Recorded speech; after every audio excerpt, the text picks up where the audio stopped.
Okay, now you've classified your metabolism. I want to teach you how to think around your metabolic classification so that you can repair your metabolism and get the biggest bang for buck from your efforts when it comes to getting to pillar 3 and pillar 4.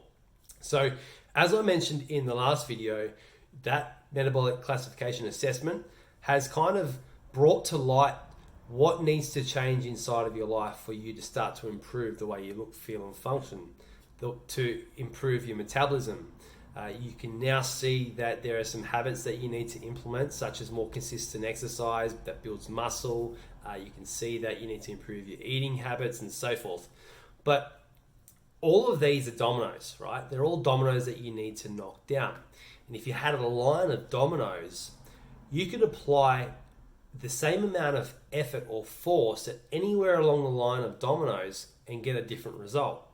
You can tip over a domino 3/4 along the line and only tip over 1/4 of the dominoes. Or you could tip over a domino halfway down and just get half a result. Ideally, if you identify the biggest domino, the domino at the very beginning, and you tip that one over, you could potentially put the same amount of effort and force into that one domino and knock all of them over in a clean sweep. Now, that big domino are your metabolic blockers. Most people have 1 or 2 of these. Some have even more than that. And metabolic blockers are things that essentially alter or change your body's chemistry, your hormones and your physiology, so how your body produces energy. Now, these things, if you notice when you answered the questions, that are often perceived as the biggest obstacles as well. So if you do like to socialize and you like to drink a fair bit, then that's going to be perceived as a big obstacle because you're going to have to sacrifice a lot, obviously. There's going to be some big changes that occur inside of your life. And the same goes for if you're chronically stressed at work or if you have a baby that wakes you up a lot. These seem as though they're insurmountable. So what I'm going to do for you is I'm going to talk to you about how I'd think around them and how I'd break them down, because the best way to eat an elephant is to eat it bite by bite, right? So let's talk about the first one, alcohol. Alcohol is something that has obviously been ingrained in our culture. It's ingrained in the way we socialize, and it's a part of everyday life. It's not something that you're going to be able to completely get rid of unless you are, are that type of person that can do that, okay? If you are, congratulations, that's fantastic. But what I'm going to do for you now is I'm going to talk to you about how you can improve the alcohol situation, because what you'll find is there will be some yeses that you're saying to alcohol that may not be as worth it as saying yeses to other situations. So the way I think around this is, if I'm with a bunch of people that I like but I don't necessarily love, and the occasion isn't necessarily special and the environment isn't a place that I would typically celebrate in, then the yes to alcohol in that situation wouldn't be as worth it as it would be if I was with somebody I loved, celebrating an occasion that was very special in a location that was very special as well. So when it comes to how many times you're saying yes to alcohol, you may need to just cut that in half. Heck, you could get a result from cutting that by just 1/4. Okay, and if you take a look at your year, there'll be birthdays, there'll be engagements, weddings, maybe there'll be Christmas, there'll be maybe Easter there. There'll be a fair few celebratory events. Your aim is to look at your entire year and say, all right, what's worth it and what's not worth it? Where am I going to say yes and where am I going to say no? I'm going to have you consider that if you ticked alcohol as a metabolic blocker, then you're just simply saying yes to too many occasions and not saying no enough.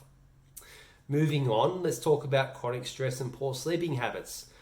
When it comes to chronic stress and poor sleeping habits, there's 2 influences. There's external influence and internal influence. So external influence would be something's got you really stressed, financial situation, or baby's waking you up, okay? And that's not something you can control. You just can't say to your baby, go to sleep, let mama sleep, right? So in that situation, then it's really important that you do look internally. What are the things that you're doing that you can improve to improve that sleep quality and really down-regulate that stress? Can you spend less time on the screen? Can you actually turn the screen off? So put your mobile away or your iPad away, your laptop away earlier than you currently are. Are you watching telly for too long in the evening? Are you using things to wind yourself down that don't necessarily wind you down? What are you eating before bed? Are you eating something that's high in energy, and is it going to give you more energy than you need just before bed? So there's all of these ways to think critically about the internal influences on your sleep quality that will make all the difference. And I'm going to go into those over the following videos. But here's the way to think about your metabolic blockers. Instead of thinking about it as something you've got to completely improve and completely remove, it's something that you need to chip away at. You need to focus on it and consistently focus on it and consistently improve it. And somewhere along the way, you'll reach a point where you'll be like, I'm happy with my body, happy with my energy, happy with my health, and I'm also happy with my current lifestyle. And it's at that point you can stop. So it's not as if you need to go completely, abstain from alcohol or go to bed at 8 p.m. every single night for the rest of your life. It's not like that at all. It's just figuring out that balance of yeses and nos. If you're staying up late every night, I'm going to have you consider that there are nights that are worth staying up longer than other nights, right? There are nights where you really should have gotten to bed. And it's on those nights where you said no to getting to bed early enough or saying no to turning off that screen early enough that really made the biggest impact. Because it's not the big, large problems that occur, but it's the small, consistent things that you do to take you away from your goals that really add up over the long term. Drugs, including medication, antidepressants, look, there's not much that you can do about that. I'm not a doctor, so I'm not going to promise that you're ever going to get off them if they were ticked. I'm just going to reassure you that you can certainly still achieve fantastic results from this process with medication and antidepressants. If you're taking drugs, then maybe you want to treat it like the alcohol, okay? But I'm going to leave that for I'm going to leave the advice on the table with the alcohol as with the drugs and even the smoking, okay? So drugs, smoking, alcohol, same thing, same issue. If you're utilizing them and then they're not congruent with where you want to go with your body, your health, your energy levels, your lifestyle, it's time to change them, and it's time to change them piece by piece. But ultimately, the focus of this whole video is that metabolic blockers will get in your way. They will get in your way unless they're focused on and they're improved.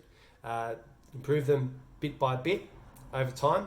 Focus on them consistently, and ultimately what you'll end up with is a metabolism that is much more optimal than it currently is.